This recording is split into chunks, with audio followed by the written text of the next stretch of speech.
Maria, I Bye. have to go Hi. because I Oh have. no. Okay. All right. Yeah, I know. I was trying to stay as long as possible, but I have to finish preparing for HuffPost, and I have Yeah. another meeting right before that. Okay. I think Joe and I'm here. Justin will be dominating. Hi, Louie. Hi. How are you? A quick question. Does that segment go up online? Yes, it will be. It will be. That will be up today. That one will be up today. Not only is he a photographer, he's a cinematographer too. So he does a lot of. Hi, Louie. Yeah. Yeah, he's a huge There's a cinematographer. documentary. Tony you McEwen, know, our morning anchor, Wings of, just walking out. Come Wings join of me. I know Life. we have you for a couple Okay. minutes. Yeah. This is, yes, sure. It's hard to get on these chairs because there's no foot I'm thingy cool here. with it. Okay, great. Have they told you a little bit about the Google Hangout? I've seen it before You once. have? Yeah. Oh, excellent. Because there's a huge photography art community Great. on Google Plus. So I know a few of them are definitely aware of you. We're not so live yet, are we? We are. We are. We are live. Mhm. Good. Yeah. Okay. So we wanted to say hello to you guys watching. Good morning. We've got Louie Schwartzberg joining us, the award-winning cinematographer, director, producer. Of course, talking about the new movie Wings of Life. It's a Disney Nature. Disney nature film. Right. And we'll talk to Louie about that more. But quickly, I want to introduce you to everybody in the hangout this morning. Yeah. It's a very casual Q&A session, by the way, Louie. So we've got Stormy, who is hanging out with us from Mississippi. Howdy. Nick is in Dallas. Cool. Clinton is in Calgary, Canada. Right. Justin is in the UK. He's in Brighton. Wow. All right. Joel is in Las Vegas this morning. And we do have a bunch of people watching us on air. So I want to say hi to you guys. Good morning. Welcome. If you have a question for Louie, go ahead and put it in a comments box and tag anyone here. And we'll get it to Louie for sure. Oops, let me make that a little bit smaller. It's because then I start looking at myself and, and our eyes like go down. So anyway, so Louie's here to talk about Disney Nature's Wings of Life. Right. And I saw a little bit of the video that they were playing, but the colors, even from our little monitors here, just so vivid, and the beauty that you capture in nature is amazing. What was that process like for you? How long did it take? And Well, it was about a year and a half. A year and a half. And I started because I fell in love with flowers and time-lapse photography. yes, But in order to tell the story about how the bees are disappearing and pollinators, you have to tell the story how they co-evolved. I kind of call it a love story that feeds the earth because it's beauty that kind of drives our behavior. And it's beauty that's like nature's operating instructions that tells the pollinators what to do with the flowers because flowers can't reproduce on their own. It's so perfect because today is Earth Day. And it would be appropriate that we would talk to you about nature, of course. But you've been studying nature and taking photographs for 35 years. Yeah, 35 years. I've had a camera going nonstop, 35 years, 7 days a week, 24 hours a day. Because it takes like, in a 24-hour period, I get 2 seconds of film. Because I'm just shooting like one frame every 20 minutes. So I squeezed 35 years into 12 hours of footage. That's incredible. I know that you guys have some questions for Louie, so I'm going to turn it to you. Go ahead, Justin, who's a wonderful photographer, by the way. Great. Louie. I've seen many of his Hi, photos. Louie. Hey, Justin.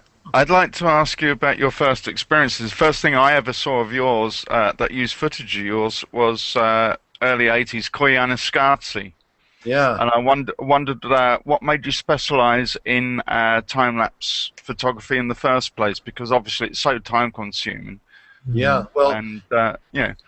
I love the fact that I can take people through a portal of time and see things that the human eye can't see, which I think expands your consciousness and your awareness. The other thing was I didn't have any money, so it was great to shoot. Great to shoot 35 millimeter and only shoot a little bit of film, but spend a lot of time filming. I had these old 35 millimeter, Mitchell cameras built in the 1930s, high quality pin registered cameras. I put still camera lenses on the front of them, and I was shooting the same quality as a future filmmaker was doing, but doing it on my own, which nowadays people can do in the digital world. 30 years ago, you couldn't be shooting 35 millimeter unless you were a big feature film or a big commercial. Go ahead, Joe. What's your question? No, I was going to ask you about the digital. I mean, how everybody's has got these phones now that can make amazing photos, and I take a lot of those pictures, but I feel like it almost cheapens the craft. And but as somebody as educated as you, how do you feel about these people that are coming up with these amazing pictures that are really kind of generic? You know what I mean? They're not legit. with some apps and. Well, I think that like in terms of the democracy and the political impact that we have iPhones that can record, let's say, events in Egypt that's going on. That's fantastic. In terms of high quality art, I still think the process of having, a bigger camera that takes a little bit of care, concern. You're not just like shooting a million frames and we'll pick the best one later. Mm-hmm. You actually have to think. Right. You have to be creative. You have to work within boundaries. You have to work within a budget. And you really try to create something that's more specific and therefore higher quality. For me, quality has always been the key issue. And I think shooting with more of an intention instead of just a million photos is the way to go.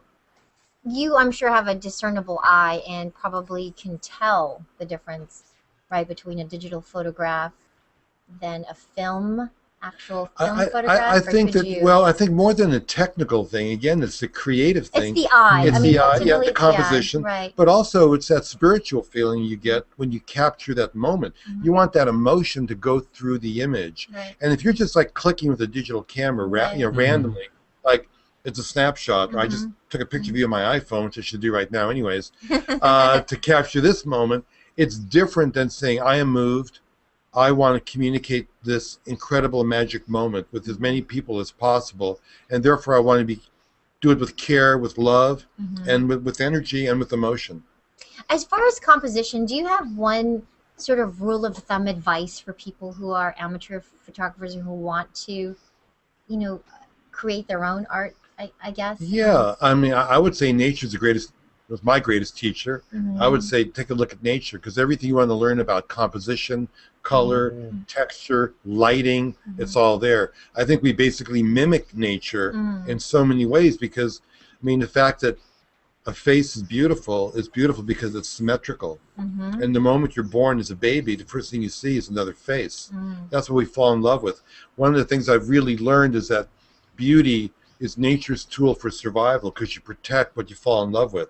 That's why all babies are cute, all kittens are cute. Animals, most animals. Puppies. I mean, we were hardwired by beauty to fall in love with things so that life can go forward. That's an interesting way of putting it. You're absolutely right. Justin, you had another question? Go ahead. You have the yes, I do actually. I wasn't expecting to ask two, so it's quite nice to have the opportunity. I wanted to ask you about your experiences working with Ken Russell on Altered States, because he was known to be quite a hard character to work for. Yeah, well, it's interesting because, Altered States would really explore the whole idea about, meditation, isolation tanks, psychoactive drugs.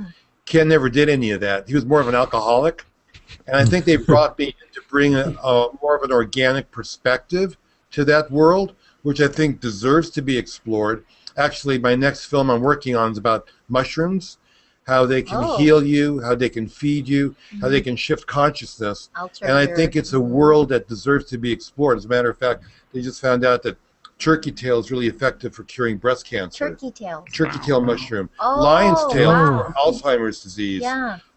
They're using it with veterans with post-traumatic stress syndrome. So it's really a wonderful world. But to answer your question, getting back to Altered States, that was a great film to work on, and I'm glad that they used my organic imagery, which was a more truer vision of what that experience is really like. Louie, can I ask you one last question before? Can I ask a question? Kempton, you have the Kempton question. Okay. Yeah, Louie. I know the high frame rate filming is one tool that is renewed in recent years. Can you talk about how that and other new technology has helped you in your filming, in your filmmaking? Yes. Well, I think, for example, the slow motion footage we got shooting a digital camera that can record up to like 1,500 frames per second opened up a lot of possibilities. Because before with film, you would just shoot a blast of film, take you 10 minutes to reload. What's amazing now is that these cameras have a RAM that is always on a loop mode. So instead of like triggering the camera before the event, which I have no idea what's about to happen, I actually trigger the camera after the event. And I capture it once I see something that I think is worthwhile capturing. And if it's out of focus, I can always delete it. That's a giant breakthrough. These cameras were developed for the military to shoot things like bombs exploding. So I'm really happy we found a more positive way of using this technology to capture things again that the human eye can't see, and it makes us more open-hearted and compassionate when you realize our field of view is right here, 24 frames per second. There is like time lapse, which is like the way a redwood tree would look at you. There's slow motion, the way a mosquito would look at you. And that the world is big, it's all reality, but we need to be able to broaden our perspective and kind of open our consciousness, open our hearts. I love if you guys get a chance to listen to your TED Talk. Thank you. It's really beautiful. The image that you shared there is just gorgeous. One last question, and I have to let you go. Okay. Do you use any apps on your phone? Do you have any photography apps that you have used? Actually, I don't, but I'm really excited to say that curious. I've just launched an app called... But that was going to be leading into... Oh, well, thank you. It's called Moving Art, and you can download it at the App Store, or if you don't have an iOS... Isn't it out now? Yeah, it's out right now. I have it. Cool. I swear I Moving think Art. Moving Art. I swear to God, I think I have that one. Is it on Android too, or just iPhone? It'll be on Android very shortly, and also if you go to movingart.tv, Moving Art. Yes. you will have information as to how to download it. So it's really cool, you guys. It's like a visual Pandora. You'll be able to say, I want to look at flowers, I want to look at, culture, I want to look at Paris, and you'll be able to create your own TV channel and put your own music with it and use it for party, meditation, reduce stress. I swear I think I have that one at home. I don't have it here to show you. I think I have it. Moving Art. Moving Art. Fantastic. Will you take a quick photo with us before you go? I would love it. Photography. Okay. There's our little camera. There we go. Okay, 1, 2, 3. That's great. Thanks. Yay! What a joy to be you here. guys. Don't forget Wings of Life on Disney Nature. Yep. Yes. Thank you. Okay, thank It's a you. pleasure to meet you. Bye-bye. Joy. Bye, Louie. Don't forget your stuff. It's over I there. will. And I'm looking at your phone. Is that an iPhone? Yep. Hey, you guys, I'll be right back, okay? I'm going to walk Alright. out with you. Legendary guy. And, Yeah. It's a cool website too, the Moving Art. So it was back in the early 80s, I think it was about 1982, when the film Koyaanisqatsi came out, and that was quite a different sort of thing to do for a film. It was just music with lots of slow motion images and then sped up images. And Are you talking about the movie that like 3-4 hours or something that's it's a no really dialogue long- and Yeah. yeah, the really long word, right? That's it, Koyaanisqatsi. And that was him? it was Really? Louis that did a lot of the footage for that. Oh, that was cool. Yeah. That's a very, very different movie. I mean, Yeah. nothing we It have was quite seen groundbreaking since for the I early think. 80s, and nobody's done anything like it since, I Yeah. don't think. Yeah. It's getting dark in here. Yeah, I just think it's going put to it rain. on and then be amazed by the different footage or different Hey, things. guys, I'm so that we've sorry shown. that I cut it a little bit short. I thought that they were trying to call me to get on the set. We could have probably got one more question in, but I'm sorry. That's okay. It was nice to Darn. talk That's to him. nice. Nice guy. He's Yeah, he's a nice